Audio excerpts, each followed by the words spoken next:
Georgia, we're coming for you. Boy, that's pretty good. I thought you were going to keep going. Thank you. I hit that note.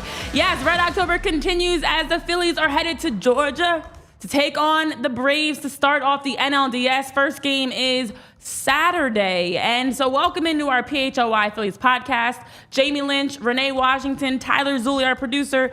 We've got lots to talk about today as we had a great post-game show yesterday, just being able to recap Bryson Stott's grand slam, Aaron Nola, fantastic at the mound, and the Phillies being able to close out against the Marlins in 2 games to move on. And now with a day off, we were hoping that Thursday was not going to be a game day. Well, it's not. It's instead a chance to recap and look ahead. So we're also going to have a great guest on later today. Stay tuned for that. That'll be joining us to also preview the Braves-Phillies series.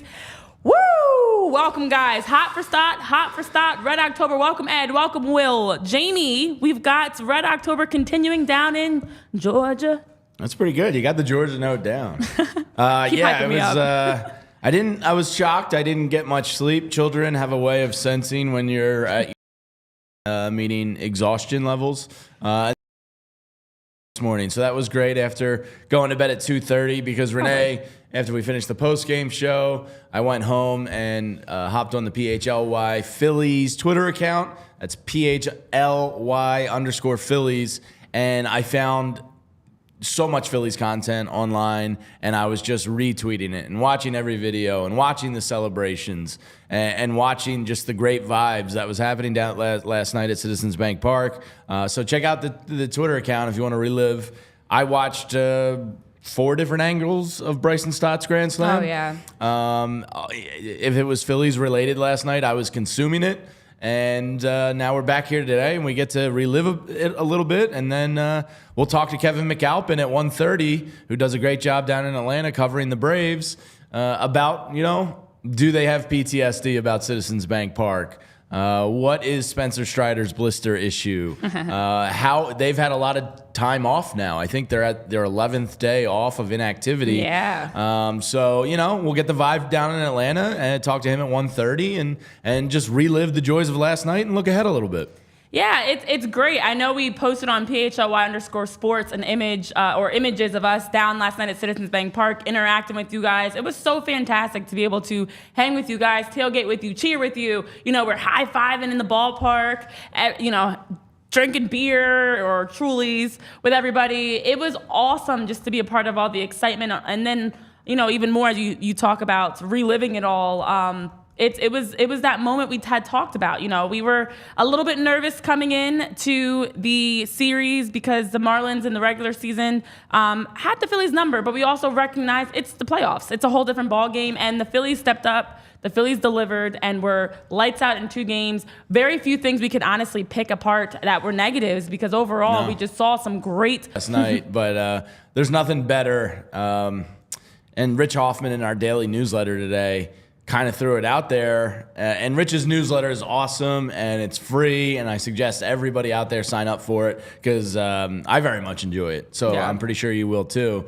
He brought up last night that the Citizens Bank Park might be the most rowdy, fun, intimidating atmosphere since the Eagles' vet days. And he said, I'm not making any bold claims here, I'm just throwing it out for discussion. And I was like, you know what? Damn. Yeah, you might be right. And some of the numbers on the home record here is pretty incredible. Just to recap what Rich had in his story here, the Phillies are now 24-11 at Citizens Bank Park in the postseason. It gets better. It's the best winning percentage, which is .686 in Major League history among stadiums that have hosted at least 30 games. Now, if you remember in 2007, when they first kind of broke through, they lost 2 games in a row to the Colorado Rockies. Since that 2007 NLDS, they're 24-9 at Citizens Bank Park. That is a lot of great baseball at Citizens Bank Park. And you, me, Rochelle, AJ, Kyle, William, Justin, Ed, everybody hanging out in the chat, pat yourselves on the back because people don't want to come here, and it's one of the things we're going to talk to Kevin McAlpin about. Jeff Passan, I was listening to him this morning because I woke up, I didn't go back. I actually had a chance to nap, and I was just like kind of still high on adrenaline. I was just watching, MLB coverage, and Jeff Passan was like, nobody wants to go to Philadelphia. He was like straight up, like nobody wants to go there. And the record backs it up. It's the best home field advantage in professional sports, in my opinion. That's how good it is right now. It is. And that's because of all of you guys and the fans that are consistently showing up and showing out. You have everyone's on their feet. Everyone's cheering. Everyone's, loud. You got the whether it's the Fandemic crew or just fans in general. I know we were having a chance to talk to some different fans too, and like it starts young. There's the kids there too that are just as loud. So it is a hard place to play in for opponents. Not our problem, because it definitely is an X factor. But I agree, Rochelle. It really is. It's definitely the numbers say it is ballpark, and that's why the Phillies absolutely have a home field advantage. As you talk about the numbers and the success in the postseason, and so it's great to know that we feed off the crowd. The energy that we see on the field can start with the crowd. When you're standing up cheering, when you're chanting "Let's go Nola," like those types of things, they hear it. They feed off of that, and it helps the adrenaline, the energy. So I'm not surprised by those numbers, but it is still remarkable to hear. I was listening to Nola, I think it was with John Clark in the locker room after the game, and he was like, Zach Wheeler said in game one, walking out to that bullpen, when the game hadn't even started, kind of ramped him up a little bit and took him to another level. Mm-hmm. And Aaron was like, I felt that same thing. He's like, Zach and I are usually pretty calm and cool, collected guys, but he's like, it's impossible not to be elevated by that atmosphere. I think it was Castellanos said he gets chills walking out the dugout tunnel into the stadium when it's already packed before first pitch.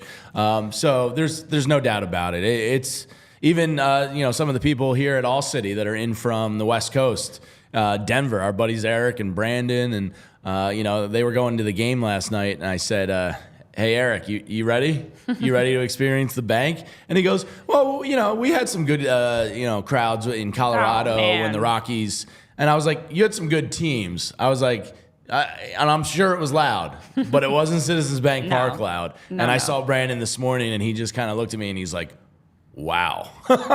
He's like, and when you see an outsider experience it for the first time, and I think somebody wrote it up there, Kyle Kairos, I think it was Jeff Passan, was like, there's home field advantages, and then there's Philadelphia. Oh yeah.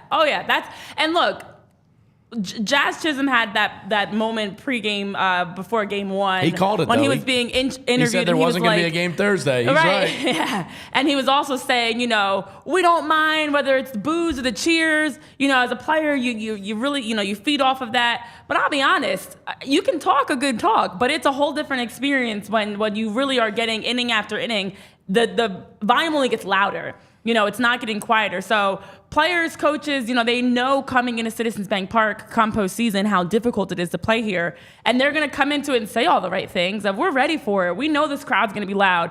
But there's nothing like experiencing it. And even being there, you can hear, anywhere within a few miles, you can hear how loud and rowdy Citizens Bank Park is. So as a player, it's something amazing. Rochelle, you're saying it makes your eyes tear up. It's very special. When you look back at these moments and you look at William talking about Harper's home run in last year's playoff game. The Richter scale, I'm sure, was probably off the charts, shaking people's windows. Like that's how we do. We don't sleep, by the way, because I know AJ, you were asking about sleep. Justin said you were up until 4, back up at 7:30. It's Red October. Part of that is your eyes are red because you're not sleeping. Well, tonight I'm gonna get tucked in like a little baby probably at 7:30 and try to take advantage of an off night here and recoup. But as you were talking, Renee, somebody just tagged me. I don't know if you're in it as well, but it's the view of Citizens Bank Park from South Philadelphia, probably, like 2 miles away.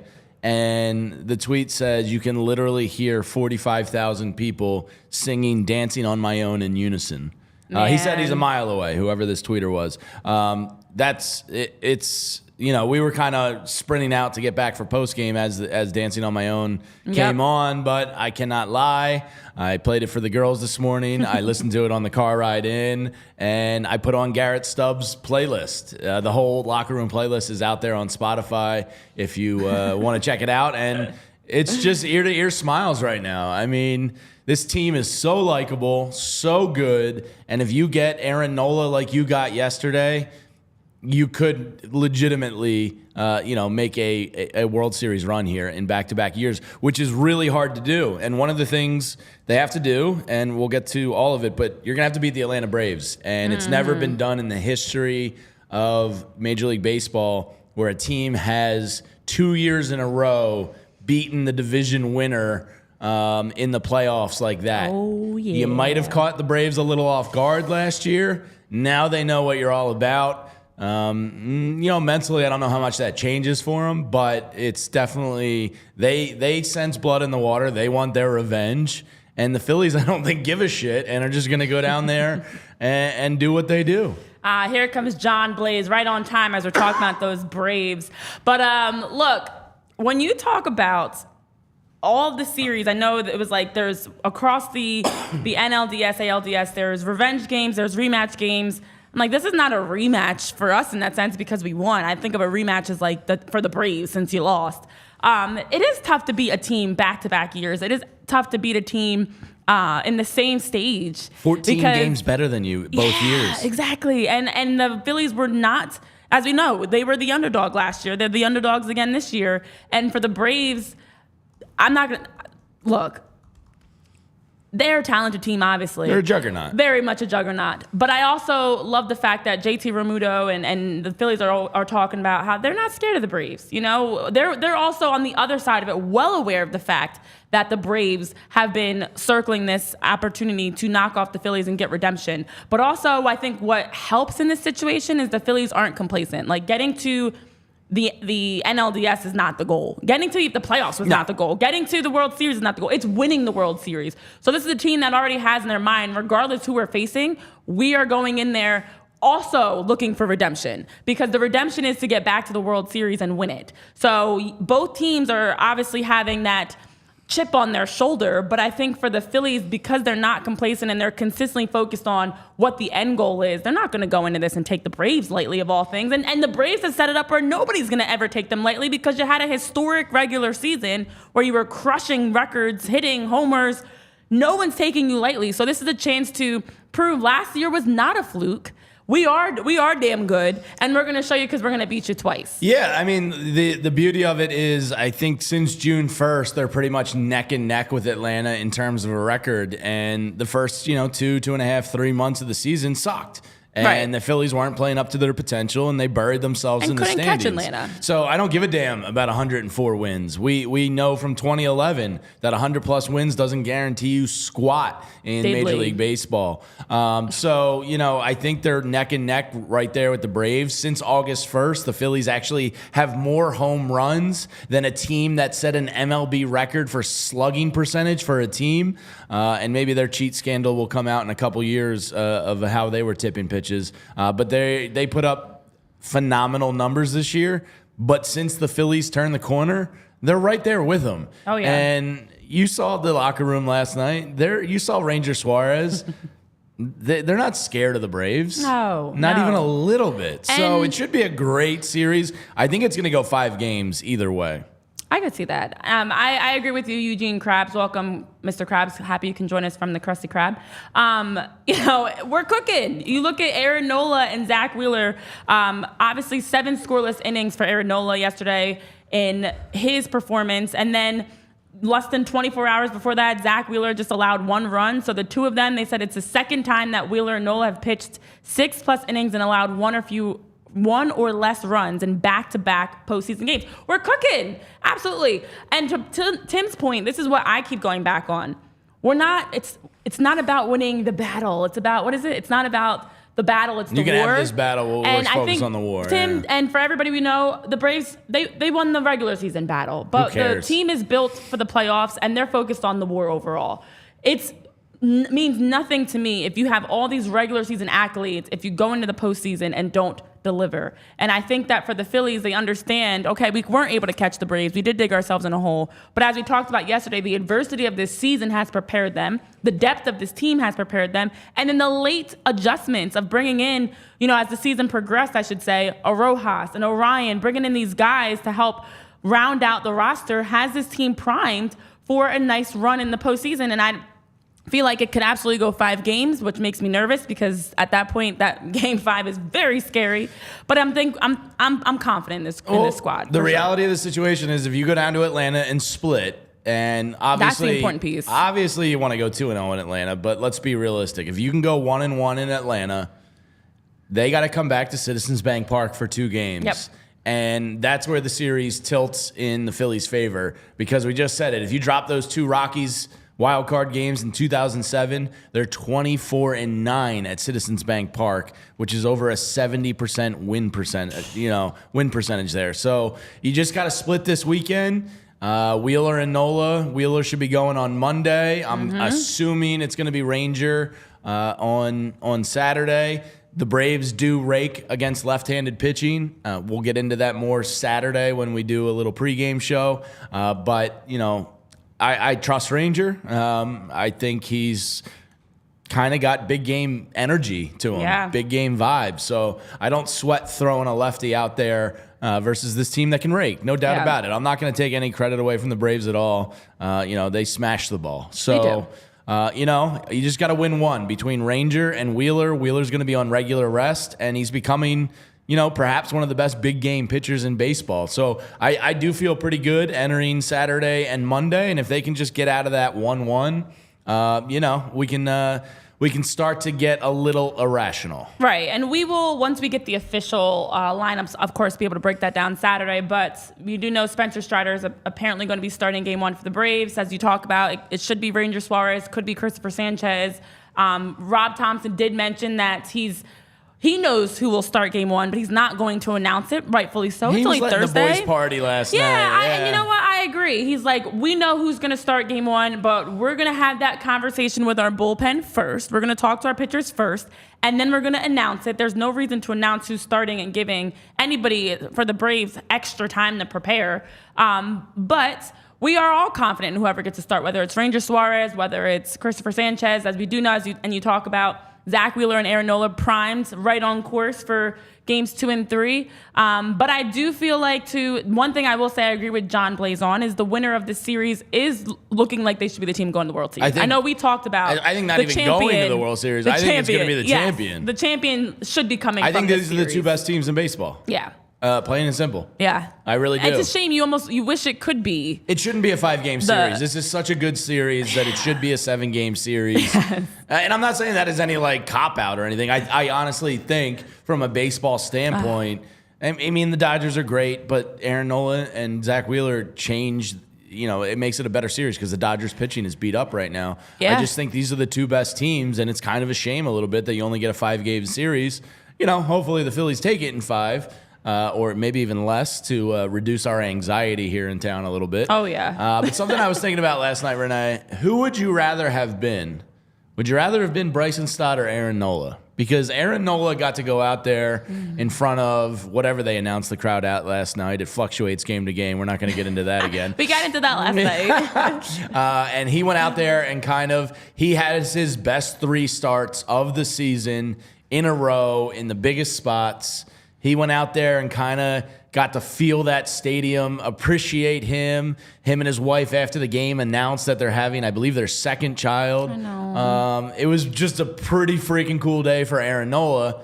And then on the inverse of that, you have Bryson Stott, who hits only the 2nd ever Grand Slam in postseason history for the Phillies.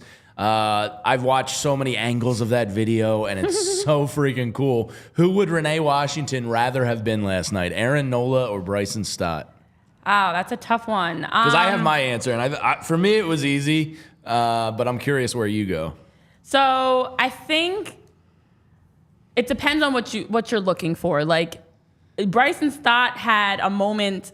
They both had historic moments. They both had great moments. They both had historic moments. But as we talk about grand slams and the last time that the Phillies hit a grand slam in the postseason, won the World Series, I know Shane Victorino was talking about how it was giving him chills looking at that play. He tweeted it. He was like, it was cool. It's who had the other grand slam. I would say Bryson Stott, because I think it's such a, like, grand slams in baseball are things that you don't see as often. You want to. And it's like Bryson Stott had a quicker moment.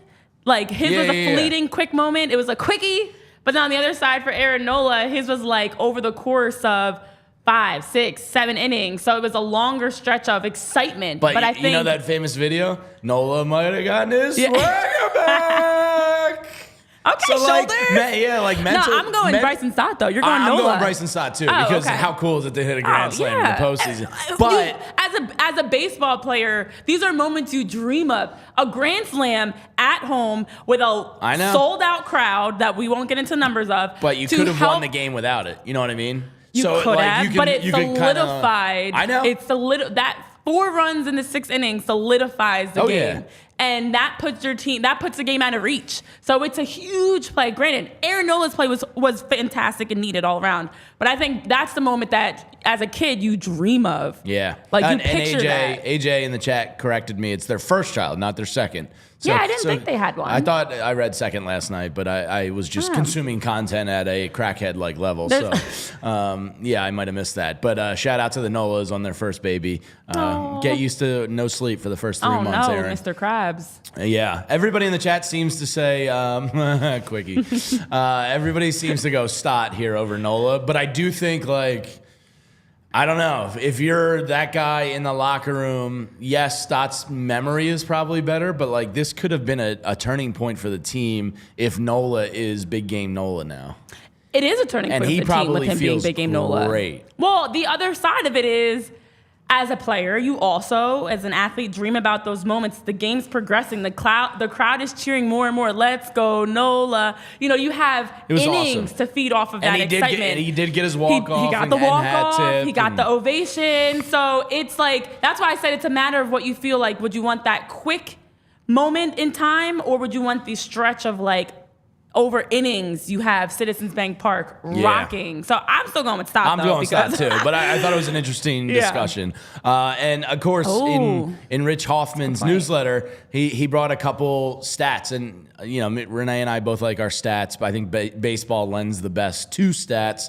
And Rich, in the daily newsletter, again, go to allphly.com and sign up for it. It's free, don't cost you nothing, and it's jam-packed with information. It's awesome. So what was interesting about Bryson Stott last night was he jumped on a first pitch fastball. Like the crowd literally stopped singing "Ayo, ayo, okay," and then it was a pitch and a grand slam. And looking back on it, it was like, wow, that was cool. So Stott jumped on a first pitch fastball, which is very rare for him. He generally is a great, work the count kind of hitter. According to Baseball Savant, Stott swung at the first pitch only 16.4% of the time this season. That's the 8th fewest number of for all qualified hitters in Major League Baseball. He jumped on Andrew Nardi, and that's a credit to preparation. And, you know, that's like the dugout probably getting to him and being like, yo, dude, look out for a fastball first pitch here. And there was probably some communication there between the team. Oh, yeah. And then also in the newsletter, Sheil Kapadia says, Bryson Stott last year, Sheil's a great stat nerd, mostly in football, but the man loves in baseball too. Bryson Stott saw 132 four-seam fastballs per True Media Sports. He did not hit any of them. Through 2 games this season, he's seen 12 four-seam fastballs, has 2 hits, 1 included as the only second Phillies grand slam in postseason history. To Tyler, our producer's point, this dude is, and he was my X Factor, no big deal, but this dude is a great hitter that's going to get better. And you're kind of seeing that development now with those stats, like knowing when to look for a first pitch fastball to pounce on, being able to get around to those four-seamers now. He's getting his timing down. He just seems to be becoming an even better player still in front of our eyes, and it's pretty freaking cool to see. Yeah, that is wild to think about. I know Casper's saying we went from A-O-A-OK. Yeah. That's how I read that. Yeah, Bryson Stott, who was your player to watch, you did pick him. That was your X Factor. The girls love him at the house. He's Stotty too hottie. Stotty too hottie, yep. He's big in our house, Bryson. And he's great, man. He really is. And that's, I think, what makes this even more exciting is we're continuously guys are finding their moments. I know somebody was talking about Pache earlier on, and we've talked about Rojas, and like each player is finding their moments to really make game-changing plays. Aaron Nola, so he's definitely locked in the bag. I know you guys are talking about that too. Like that's a huge moment for him to really show for wherever he ends up in the future that he deserves to get paid. But more importantly, to show us and show everybody that he's still the Aaron Nola. Put some respect on his name, because in a big moment, Aaron Nola to not give up a single run in a clincher is huge for Bryson Stott, who's been progressing, as you talked about with the stats, progressing, getting better, hasn't swung on first pitches, not today. Yeah. Yesterday, I should say. So it is great. And I know we talked about 10 of 12 series where a team wins the first game and then goes on to win the series. Well, now it's 11 of 13. The Phillies continue that and are moving on because Bryson Stott and Aaron Nola, big hitters, big game. Big nights for those two, man. Oh, my gosh. Sometimes you get jealous of athletes, not because of the money they make and the awesome lifestyles they have, but because they get to be in those moments. Yeah. And for Aaron Nola and Bryson Stott last night, just to kind of put yourself in their shoes, it must have been one of those memories that you'll think about until the day you die. Those were special deposits in the memory bank for both of those guys. Wow. Yeah. Mr. Krabs, thanks for filling him in. We were giving out money at the beginning of the show, Brian. Didn't you miss that? We gave out Amazon gift card codes. Sounds like you missed it. So for anybody that wasn't here at the beginning of the show, sucks to suck. In the future, get here at the start of the show. And Casper the Ghost, yes, I am gushing about Bryson Stott. I love him, and I don't care who knows it, okay? Wow. I will scream it from the rooftops. I love Bryson Stott. Wow. And make sure you're staying tuned next week. We're going to have more tickets to give away. We do. And we're going to have some diehard memberships to give away. Although we didn't actually give away money because that was a lie, we do have more to give away coming up. So make sure you're following us. I know we were talking to people, damn job. We were talking to people on the subway. We were talking about the ballpark that missed the opportunity to win tickets. We're warning you now. Stay tuned because as we talked about last night, we did have a chance to catch up with our ticket winner, Brendan, and his fiance, Nat, who are getting married November 5th, which is exactly a month to today that they're going to be getting married at FDR Park. And they were just talking about our love story. I mean, not our love story. Their love story. Whoa. Hey, Renee. Their love. We were just coworkers. Well, Casper has love in the chat, and we're all talking about love. Stott. You're talking about you love Stott. There's a lot of love going around today. Of course there is. It's Love Day apparently. So their love story has just gotten that much better because we were able to help give them a memory that they'll always remember. Yeah. And wedding time can be hectic, and sometimes just a total pain in the ass. They were getting their marriage license squared away, and then had a chance to come down to Citizens Bank Park, chat it up with us, and also enjoy the game. So definitely stay tuned because we've got more tickets, we've got more things coming up, events, ticket giveaways, you name it, it's happening. But also make sure that you're staying tuned to the Game Time app because the Game Time app is the place where you're able to check out low price tickets. They've got all types of events, games you can go to. You can use that code PHLY, get $20 off of your first purchase at the Game Time app. I've downloaded it. It's very user-friendly. It's very easy to find. The tickets are already at a nice discounted price. And with the code PHLY, you are able to get another discount of $20 off. AJ Jones, I'm sheepy. Yeah. Listen, it's a long day, but it makes the day that much better when it's not only sunny and, you're waking up to, more importantly, victories. So Greg MC poses something, and I always go by Tom McCarthy because he's such a professional. Greg wants to know, is it curring or caring? And I believe Tom McCarthy was saying caring last night. So Tom is a beast at pronunciations and his job.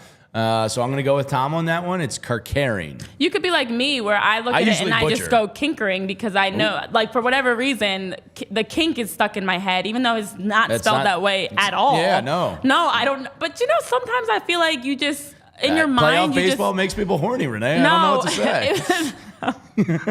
No, because you had the same thing with Cave. Like, there's certain names that for whatever Nick reason, Cave or Jake Cave. I still don't know which one it is. I think it's Jake. It's still Jake. It's still Jake. Nick Think is Jake the Australian emo artist. Think Jake from State Farm in the Cave. I don't know. Randy says he thought he heard Kirkering. I heard Kirkering. I don't even know anymore. I did hear Kirk. That's why we go Captain Kirk. You know what? We're gonna have to just ask Orion himself. Roll the tape. No, I'm just kidding. Yeah. No, we'll try and get him on. We're gonna chat with Orion. We'll get it squared away one day here on PHLY Phillies podcast. We will get this cleared up. It's definitely not kinkering. I was absolutely wrong about that. No. But again, my brain, it just wants to say kinkering. Yeah. No. Oh no. Okay. Anyways, Lord have mercy. Moving on. You guys are rubbing off on me, apparently. Yes, we will drag you down into the sewers with us. You have brought me into the teenage boy gutter minds. Yeah. You all have. Get me out. So the Kevin McAlpin from Atlanta is going to join us shortly. He contributes to Major League Baseball Network. He covers the team down there for the radio station, and he just does a great job. Good baseball man. So we'll talk to him in a minute. But the playoff schedule is out. Yeah, let's take a look. The first game, Saturday, is going to be a jam-packed game day for Major League Baseball. It starts at 1 o'clock in the afternoon. This is the graphic up on the screen right now for the Phillies. They start Saturday at 6:07. Minnesota, Houston's at 4:45, and then the night game that night is Arizona and the Dodgers. Game 2 for the Phillies and Braves is Monday the 9th. Again, the 6:07 start, which is a pretty great time, to be honest, because I can kind of allow the girls to watch a good at least the older child, a good chunk of the game, if not the whole thing, because I do love the pitch clock and the new rules in Major League Baseball. Oh, yeah. And then we have Wednesday, Thursday at Citizens Bank Park, Saturday back to Atlanta. Those times are all still TBD, but obviously a 5-game series here with the Braves. Later, Casper. See ya, Casper. Back to work. Damn jobs always getting in the way. Sorry about that, Casper. So there you have it. Selfishly, I had a wedding next Friday in D.C. I can still make that because I was about to bail on that if the Phillies were going to get in the way of that. So, worked out pretty well. The 6 o'clock start time I love, and let's go take one in Atlanta. Listen, first of all, we get Sunday for the birds, which is always good. And then also we get an earlier start time. I know when the 8:08 time was released for the Marlins series that seems so long ago now. We were talking about how we would prefer to be 7 or 6:30. Well, we've got a nice 6:07, so we'll take that. And then also for us, for everybody, because everybody finished out their series in 2, you get a chance to have today to recover, tomorrow to do whatever, Friday fun day, and then Saturday everything gets started. Around the league, there's all the series are starting on Saturday. And the first game with the Rangers and Orioles is at 1:03, and then they have them staggered from there. So the 4:45 Twins-Astros game 1, of course, Phillies at 6:07, and then Diamondbacks and Dodgers closing out the night at 9:20, and then from there it's staggered. So you have playoff baseball Saturday, Sunday, Monday, Tuesday, Wednesday, Thursday, Friday, Saturday. But it does make it that much better that we have a 6:07 start, which is immaculate for bedtimes, for being able to wake up the next morning after getting a decent night's sleep, for post-game conversation. So 6:07 went from 8:08 to 6:07. It's very, very particular. I read that as we just gained 2 hours of sleep a night. Basically, the clocks just went forward, it feels like. But it's nice to see the way the schedule's rolled out. Obviously, with the broadcast, it does come down to the minutes. That's the one thing that we fortunately don't have to deal with right now of the TV world, where everything comes down to the second. So that's why you had that 1:03, 6:07, because it's literally between commercials and all that. They've got a lot to worry about. But for us, the most important thing we get to worry about is getting that extra 2 hours to enjoy celebrating, tailgating, having fun watching the game, and then 2 more hours of sleep, which is fun. And it's really great that we don't have to worry about Sunday and birds, Phillies, interference, Exactly. 2 TVs, ADD and out watching TV. So the only games on Sunday are Texas-Baltimore and then Minnesota-Houston. And again, I read over this playoff schedule, and I really just think the Braves and the Phillies are the two best teams in baseball. And to have a Sunday dedicated Eagles day and not have to worry about the Phillies, like it kind of worked out perfectly. And I wouldn't be surprised if the Eagles game came into the equation in scheduling this series. Because TBS doesn't want Phillies fans taken away from the TV. They want all eyes on it. So Listen, worked out great. We know money talks. And when they're planning out these schedules, primetime games are a factor. Best broadcast times are a factor. That's why you have a game like the Dodgers-Diamondback game at 9:07 because it is a different time zone. So you have it as a later, for the West Coasters, it's now that 6:07. There's a method to the madness for sure. And then also, as you talk about, the Eagles and the Phillies drive ratings and have huge numbers. So to have them both playing on Sunday would have been a mess. So it makes sense that the Phillies, aren't playing on Sunday. So you're going to get all those followers and people tuning in on Monday.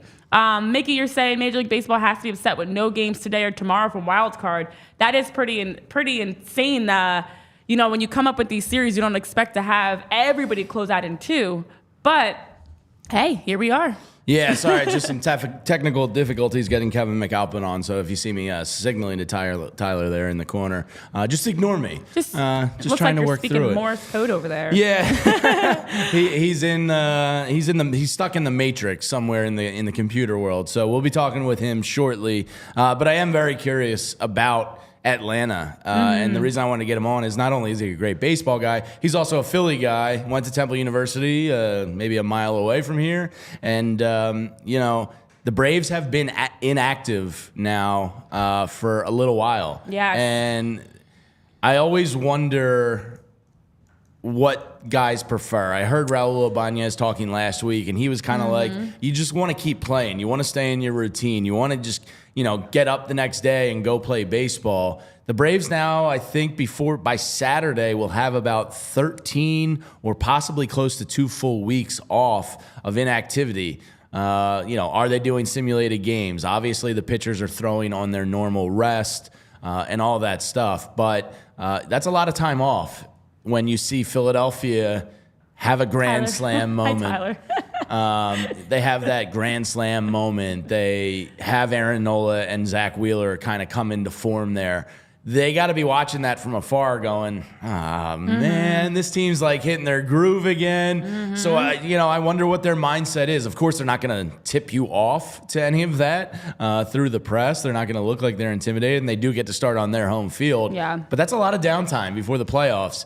And playoffs, we've seen it before. The 2011 Phillies, 104 wins themselves. That first round bye can bite you a little bit. So, I want to know about the pitching matchups and everything down there from Atlanta, but that's a lot of downtime for them. Well, they played the Nationals. That was on Sunday, October 1st.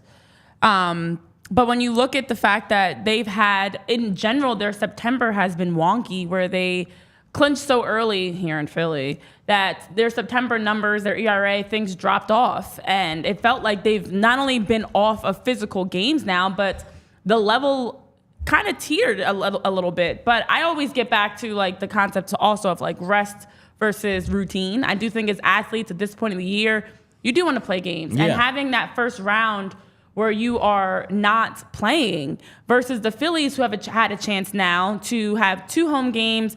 You get confidence, it's feeling high. You're celebrating in the clubhouse. You're also getting a chance to get guys like Aaron Nola and Bryson Stott, as we're talking about those major moments. You're giving them some more major moments that they can help feed off of. That energy is contagious. Yeah, for and sure. that momentum, as we always talk about, is contagious. So for the Phillies, you look at the 2 games with 2 nice, fun, exciting games where there are very few mistakes. You want to build off of that moving into the NLDS. Whereas on the other side for the Braves, having about a week off and you're out of that routine, yes, you can simulate a game. But does simulating a game compared to what we had last night at Citizens Bank Park with a grand slam or Aaron Nola getting a standing ovation or the chants and cheers of Orion taking the mound?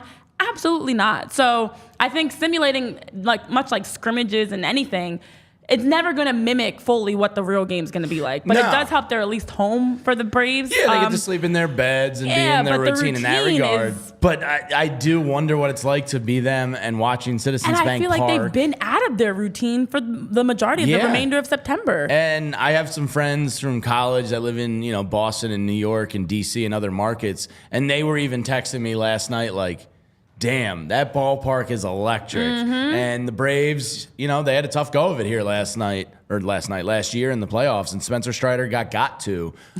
You like saying got now. To. That's your new thing. And, they have to watch that on TV last night, and we're all frothed up and ravenous. And, first pitch of the game, it sounds like an SEC football game. Yeah.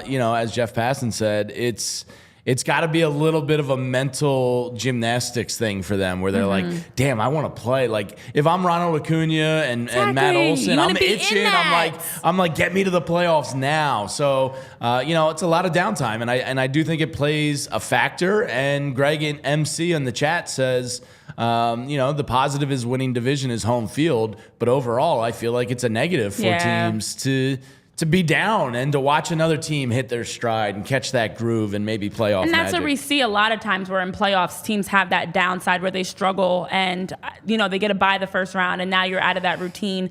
But also as we are getting ready to bring our guest on, just, remember that you can go to these games and rock your favorite gear. FOCO is the place to go for that. Use FOCO. We've got the code PHLY that you can use at FOCO and you can get a nice discount on those overalls, bobbleheads, whatever it is you're looking to purchase to cheer on your teams, to cheer on the Phillies specifically as they're getting into the postseason. And we have to now get into what's going on with the Braves. What are they talking about? So let's welcome in our guests and dear colleague, former Philly native himself, Kevin McAlpin. Welcome, Braves reporter. Nice to have you on the show.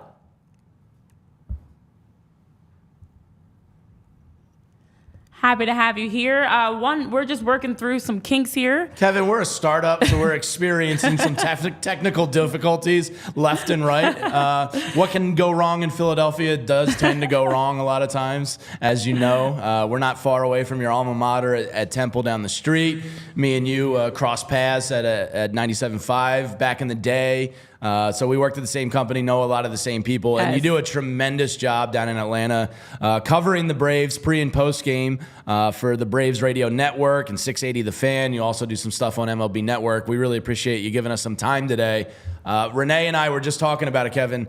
The Braves now, by Saturday's first pitch, have had a lot of downtime. And has there been discussion in that locker room? What are the Braves doing? Are they throwing simulated games? Are they... how are they staying busy and active and keeping mentally sharp during this downtime?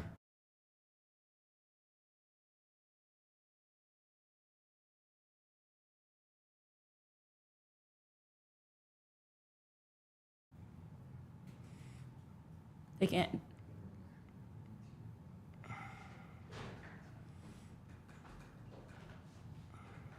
No.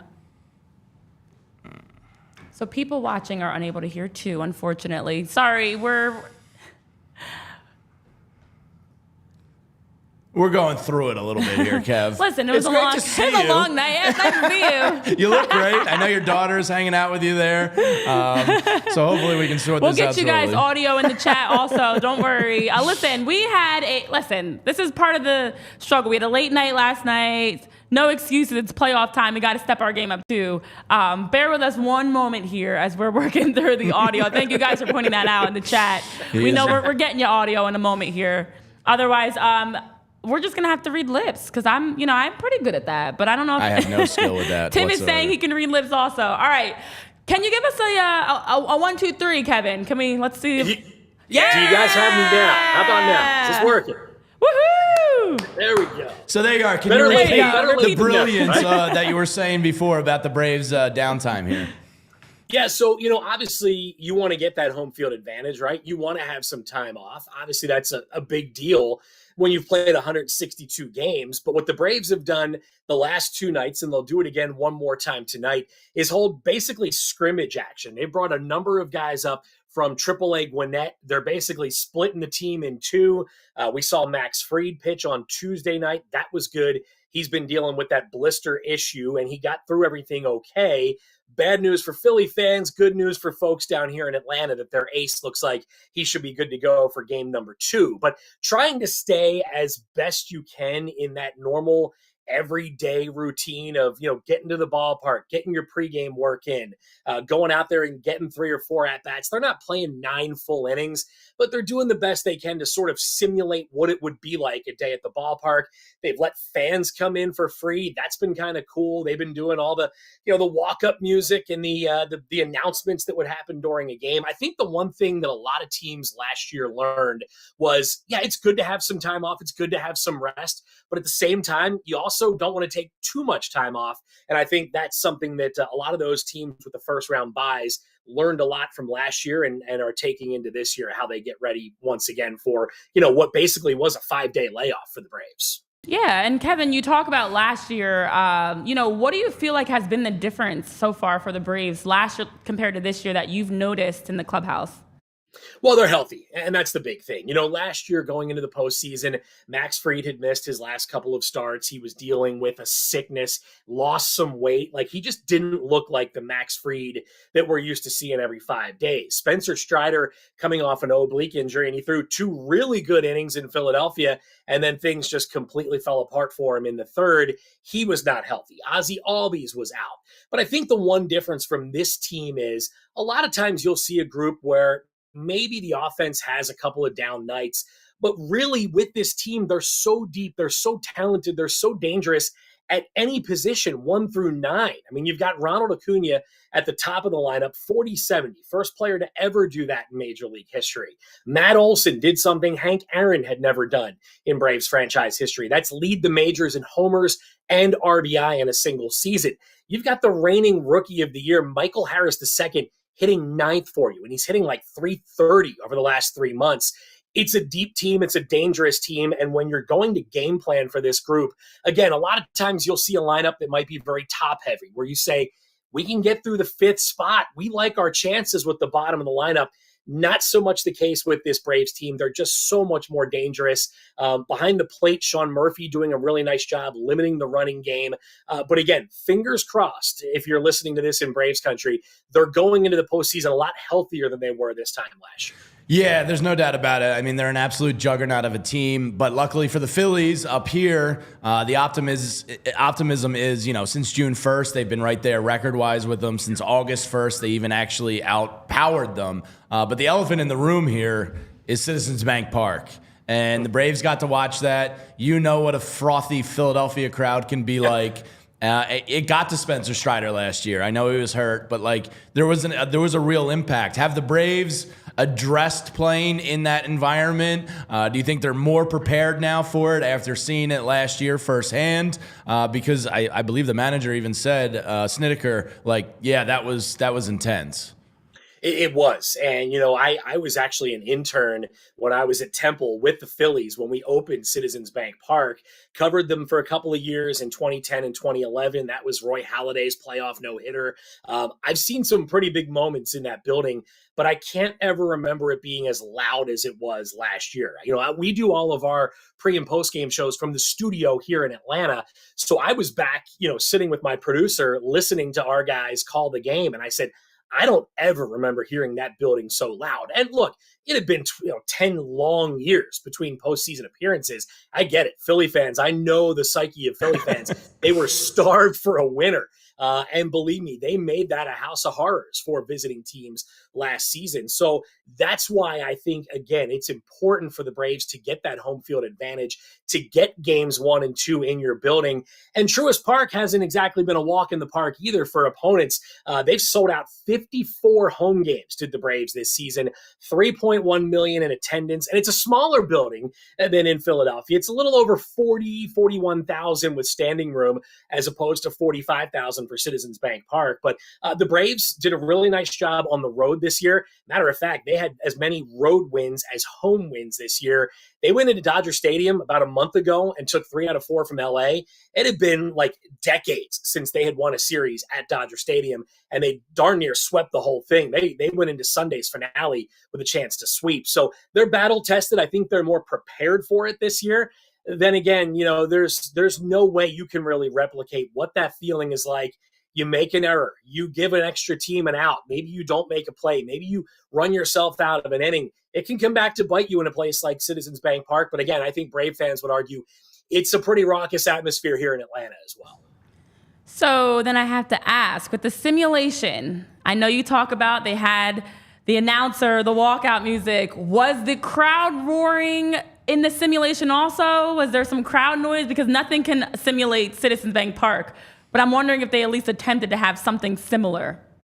Yeah, I mean, they had the crowd there. It was probably a few thousand people, which is actually, it's pretty neat for those folks who got locked out of, division series and potential LCS tickets that couldn't get in, that said, hey, we can go down and watch them. The players were great with it as well. Tons of guys were signing autographs, really interactive with the fans in a way that you don't typically get, when you go to a regular season or a postseason game for that matter.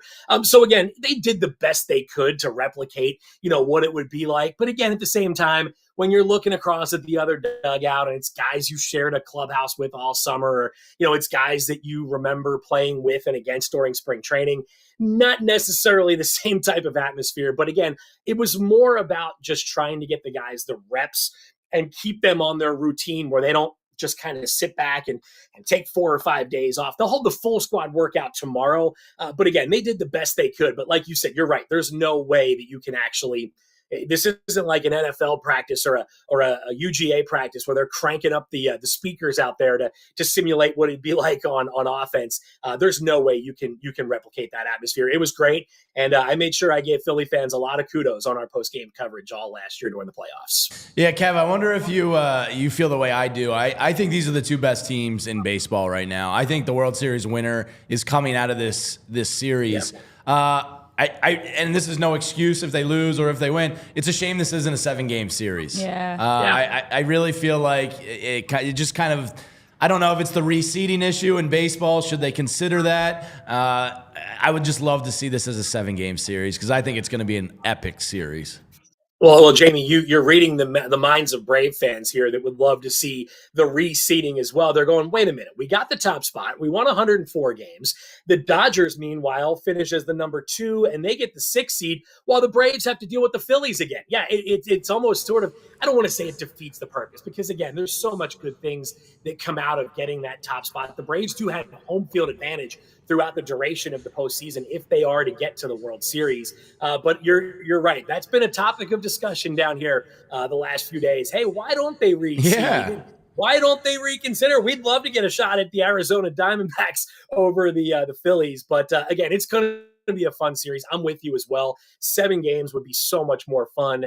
It's going to be, a white knuckle ride for both fan bases. I was talking to Greg Murphy and Scott Fransky when the Phillies were here, about a week and a half ago. And I said, I got a feeling you guys are going to be coming back in a few weeks. And I said, believe me, there's not a lot of folks here in Atlanta that are overly excited about that potential. He said, well, there's some folks in Philly that feel the same. So it's been a great rivalry over the years. I'm glad it's a thing again now. And it should be a really exciting, albeit 5-game series starting on Saturday. Yeah, we definitely wish it could be a 7-game series, but as you mentioned, just 5 starting Saturday, and it is the rivalry. It is the 2 of the best teams in baseball right now. But I know we appreciate you taking time, Kevin. Before you go, I want to ask your predictions. How do you see these games going out? Putting you on the spot a little bit here. Obviously, it's not going to be the final answer we have, but what are your predictions on your side for how this series is going to shake out? All right. Before I give you my answer, can I just, full disclosure, I am sitting here with my Temple water bottle, okay? I have not lost my roots there. And just so you can see over my shoulder here, right here, I got my Temple University Alumni Association banner flying. That being said, I'm going Braves in 5. I do think this thing goes the distance. If you are a Brave fan, I think that is encouraging for you because you have Max Fried and Spencer Strider for games 4 and 5. I think for Philly, a little bit at a disadvantage knowing you had to go through Wheeler and Nola just to get to this point. I'm not taking anything away, though, from Sanchez and what Suarez have done. Really good arms up there. I do think, though, I wouldn't be surprised if the home teams do hold serve throughout the whole way, and I do think it's Braves in 5. Brave fans don't want to hear that. Believe me, they want to get this thing over as quick as possible. But it's 2 really good teams. It's 2 high-powered offenses. It's 2 teams with some question marks in the pitching staff. I'm going to go Braves in 5. I do think they hold serve, but again, I have not completely abandoned my my Delco roots and my love for both Haverford High and Temple University. There you go. Yeah, I agree with you. I think it's going 5 as well. And last one, as we let you go, you've been kind enough to give us so much time today. The blister with Freed. It's something he's been dealing with. You said he got through it on Tuesday in the simulated game. Is it fully healed? Is this something that could reoccur? Has he been dealing with this throughout the year? Where does that stand? This has been years that Max has been dealing with these things. And for the last couple of years, I think the Braves felt pretty good that they had gotten it under control. He did throw the other night 1 inning with a without the Band-Aid on his finger. We know we can't do that once we get to Saturday, but it does sound like Brian Snitker talked about it yesterday. He checked all the boxes. He got through that start well. I know he gave up a couple of homers, but again, this is like a spring training game. It's more about the up downs, right? It's more about getting some reps out there. So he did get through it good. He's feeling strong. Spencer Strider will probably go on Saturday. They have not announced that. Freed goes game 2, and then we'll see what they do for games 3. That will be a very interesting scenario when it comes to how the Braves handle the pitching spot for the 3rd game up in Philadelphia. But yes, it does sound like Max is good to go. They'll keep an eye on it. They'll monitor it. They were calling it a hot spot, so it hadn't really fully popped open, but it was getting really close. And again, he's dealt with these in the past, so just trying to limit it, give him a little extra time between starts. I think they feel like he should be good to go come game 2. That's something Zach Wheeler used to deal with up in New York and kind of got over it, luckily, here in Philadelphia. But, Kevin, thank you so much. You do great work down there in Atlanta and contributing to MLB Network. I'm glad you haven't forgotten your Delco roots. And thanks so much for hopping on with us. Look, if this goes 5 games, maybe we'll bring you on again and talk about Game 5. So we appreciate it up here, and all the best to you the rest of the postseason, man. Thanks, Kevin. All right, guys. Thanks so much for having me on. See you, Kev. Yeah, of course. Kevin McAlpin, guys, Braves reporter, joining us ahead of the start of the NLDS. You guys are hilarious in the chat, by the way. Wishing that he would stub his toe. Never trust a man wearing a hat backwards. Boo this man. I will say, like you pointed out, Jamie and Kevin actually both had the same prediction of this being a series that's going to go the distance. I do, and going to go 5 games. Obviously, we're not going to expect either of you to root against your team. You're not going to pick the Braves. He's not going to pick the Phillies. But this definitely has the buildup of a series that can, without a doubt, go the distance. But it was great to hear what's happening down in Atlanta for those of us that haven't had a chance to keep up to date with what's going on with the simulated games, and then also with Max's blisters, which sounds painful. Pop. John says a little less specificity with the blister would be appreciated. That sounds gross. We could have definitely got the generic answer on that one versus the much detail. But for those of us that have had blisters, that is painful, very painful. Yeah, it's something that Wheeler used to have to deal with, and he was able to get over it. Hopefully, it pops in Philadelphia or down in Atlanta. I'm not going to be the guy that's like, I hope they're fully healthy and they're great. No, I hope that blister splits open in the first inning and he has to deal with it. See, I am the complete opposite of that. I want to win any way possible, but I'm always like, pop, I cannot blister, stand. Pop, I cannot. Pop, Bister, pop. Bister. I can't. You said Bister. The second time was Bister, not blister, but you know what I mean. I cannot stand when a team is missing players and then comes back and says, you beat us when we were injured. Don't care. He just did it. That's the first thing he talked about is the Braves are actually healthy this year and they weren't healthy last year. I don't like giving people a crutch. I want you to be at 100% and we still beat you on your home field, and then you have no excuses. But I'm all fine with the blister popping and adding to the, make things a little bit easier. It's a crutch in a good way? DraftKings Sportsbook, of course, because things are heating up in the ballpark. Every team is playing to the finish this year and looking to make it to the playoffs. With DraftKings Sportsbook, you won't miss a moment of the baseball action. New customers can score $200 instantly in bonus bets by betting just $5 on baseball. Plus, all customers, myself, I am not new, so this applies to me and everybody else out there. You can take a crack at a sweet payday with DraftKings same-game parlays. String together multiple bets in a single game for your shot at a major payout. So what are you waiting for? Download the DraftKings Sportsbook app now and use that code PHLY. If you're watching on YouTube, it's right there on the screen so you don't forget. Very easy. New customers can score $200 instantly in bonus bets by betting just $5 on baseball. Only on DraftKings Sportsbook with the code PHLY. The crown is yours. Are you? I'm ready. I'll give it a shot. My voice isn't 100%, but nobody's healthy this time of the year. Tyler already started on the on-screen clock. All right. Gambling problem, call 1-800-GAMBLER. Visit www.1800gambler.net. In New York, call 877-8-HOPE-NY or text HOPE-NY. In Connecticut, help is available for problem gambling. Call 888-789-7777 or visit ccp.org. Please play responsibly. On behalf of Boot Casino and Resort, licensee partner Golden Nugget, Lake Charles, 21 plus, age varies by jurisdiction. Void in Ontario. See dkng.com/baseball for eligibility, terms, and responsible gaming resources. Bonus bets expire 7 days after issuance. Eligibility and deposit restrictions apply.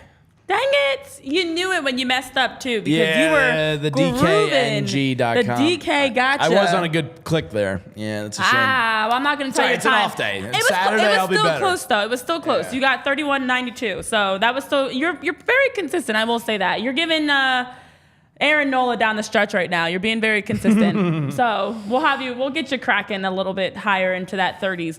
But that just sounded like a wet fart. That's disgusting, Mopar. See, Mopar's a grown man with Mopar a boy's came in mind. late I and like brought it. it. Yeah, you guys, this is what I tell Jamie all the time. It's Boys like being will be around boys. teenage boys because you guys have the grossest things that you say. Boo this man. I hope he steps on a Lego. No, that sounds like Kevin's a a wet great fart. dude. Like, you guys are hilarious. Yeah. Well, taking a look at the bets for this weekend and what DraftKings has right now, the over 8.5 for the Phillies is -115. The under 8.5 for the Braves is -105. The money line's got a +170 for the Phillies and a -205 for the Braves. So we'll keep an eye on those numbers. Will change, assuming as we get closer and closer to the game. But not a bad idea to start looking at the money lines and things like that. Yeah, I wonder if this is going to be, with Ranger going versus Strider there. Is it a pitcher's duel? Do the bats wake up? Both teams can rake. Both these pitchers are human and can get got to, not Mugatsu. Guys, Jamie loves to say get got now. Yeah, Also, I have no idea. To. But so it's going to be interesting for that over under 8.5. It's like, do you bet on the pitcher's duel or do you bet on the two great offensive teams being great offensive teams? That's a tough bet to make. I don't have a good read on that yet. Spencer Strider doesn't really like fans in the stands. Yeah. Joke or not joke, we all know with every joke there's some underlying truth. And for that to be the hot take, that the first thing that comes to mind, what does it say about you? My first thing was like, I don't like ties. That means I'm a competitor. Your first hot take was fans in the stands. To me, that's a wuss answer. We broke your brain last year. We'll do it again. We're still living rent free. I mean, look, after beating the Marlins, Schumacher was saying how, he's going to have nightmares about Nola and Wheeler. Well, it sounds like Strider's still having nightmares about Citizens Bank Park. And keep those nightmares going because it's going to be a nightmare on Patterson Street. Isn't that the name of the street? Patterson Ave. Patterson Ave, yeah. Instead of Elm Street. Did you see what I did there? Elm Street? I feel like you didn't. Nightmare? Oh, Are you already in? Oh my gosh. Nightmare on Elm Street. You don't know the movies? No, I know. Freddy I know Krueger? that. I just never really. I watched Okay. it once when I was young, and my thoughts on horror movies. I think they're stupid. All right, well, prepare for a nightmare on Patterson Ave. Yeah. Since yeah. it's Halloween, Okay. Oh, yeah. Oh, Jesus. Yeah. Can win here. But we do have more to talk about. We will be having our opportunity to dive in ahead of the game on Saturday. We will be talking, of course, post-game as well. Friday looks like will be a day that's not only game-free, but possibly show-free. But stay tuned. We've got some content coming your way because we had a chance to catch up with a lot of people down at the ballpark yesterday. So we've got plenty of content coming your way. Be sure to follow us at PHLY_Phillies on Twitter. And also PHLY_sports. You can subscribe, like, comment. If you have not already, hit that button. Spam us with likes and comments. Continue to support the show as we're going to be bringing you a lot more. We're just getting started. As Aaron Nola's game evolves and Zach Wheeler and Bryson Stott's hitting grand slams, we got to hit some grand slams of our own here. So more is coming for PHLY Phillies podcast. I'm sorry, Mr. Krabs. I know it's not a popular opinion. It's an L take, as he says. That's fine. I can live with that.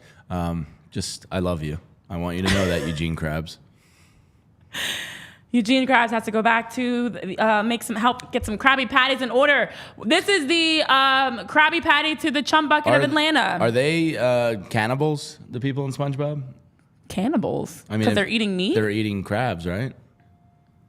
No, they're not eating crabs. Well, what's the Crab Shack? Crab Shack. Do they feed It's crabs? a crusty crab. Yeah, do they feed crabs to crabs? No, because Eugene Krabs, who's in our chat right now, he runs the restaurant. But does so he it's the feed crusty crabs crab to other because crustaceans? No. Are they eat are burgers. they cannibals? No, they eat Tyler Krabby Patties. what's a Krabby Patty? It's a burger. You think it's a crab burger? Where are they getting the cow from? Okay, it's a cartoon. Boom, cannibals. No, it's a cartoon. There's a lot of questions. Where There's are they a lot getting of the beef? questions. Where are they getting beef? Why is there a squirrel that lives underwater? Like, there's a lot of questions. It's a kid's cartoon. Not Sounds like everything they're makes cannibals, sense. and it's a sick. Well, they are cannibals if they're eating meat, but they're not eating crabs. I never got crabs from it. We never got the secret patties. recipe. Look, Plankton's trying to get the secret recipe. We're still trying to figure it out too. But we Krabby know there's patties. pickles, there's lettuce. It's a burger. He's sick. He's a sick man serving his own crustacean people other crustaceans. That's disgusting. You guys are thinking it's a crab trap? Wow, my whole childhood. The restaurant is a completely, crab trap. My whole childhood has changed because I Wow. never put that together when it's called Krabby Patties. But they make. I don't know, but they've been. Of course, this is what the chat runs off with. Yeah, We they're had to give you cannibals. guys They're something. sick. Plankton found out at one point it was plankton that was in there, but that was all fake. And then Krusty Krab also started making pizza. It's really got me thinking now. Was it crab pizza also? Krusty Krab pizza. Crab pizza's good. Is the pizza for you and me? I know about every song from SpongeBob. Wow. So. But you didn't even realize they were cannibals. Sad. Well, I mean, you didn't even know Nightmare on Elm Street. I know it. I just don't care to ever watch it. That's all. Listen. Joking. Listen, guys, we're going to crack the theory, okay? Don't be crabby about it. We're going to crack the theory. We're going to figure this out. Crab cakes, I'm actually not a fan of. I love crabs, but not crab cakes. It's just a different texture. And this is all because Eugene Krabs took time out of his day to join us from the Krusty Krab, and now we've gone to Which is a crab trap. This show's sick. It's literally sick. Yeah, thank you. I'm a real one. I know every song. You actually came up with a song earlier, though. That was pretty impressive. I did? Yeah. Oh, the Pop the Blister? Yeah, That Pop. was more of a chant, but yeah. I Okay. mean, it had a tune and I'm it had musically, lyrics, so it was a song. deaf, yeah. What's the difference between a chant and a song? I don't know. Exactly, there is none. So we have now gone left. Listen, it doesn't take much for me to get into a whole rabbit hole. Thank you, Ed Ray. I was actually going to Google it as well. If nothing else from the show, because we love to give you guys nuggets of information or crabs of information. If nothing else, the Krabby Patties are not made from crabs. According to Ed Wright, we don't know what they're made from. We're still figuring out the secret recipe. We'll have to consult Plankton on that. But make sure you consult us at PHLY_Phillies and at PHLY_sports for more Phillies content, more Philly sports content in general. We've got a lot coming your way as we are getting further into the playoffs. NLDS is right around the corner, guys. So thank you so much for tuning in to join us. For Hit that Jamie like Lynch, button. Hit that like Tyler button. Zulli, myself, Renee Washington. Like, comment, subscribe. Tell a friend and tell a friend and tell a friend about the show, and let's keep this fun going. See you guys for more soon. Go Phillies! We all silly like the mayor.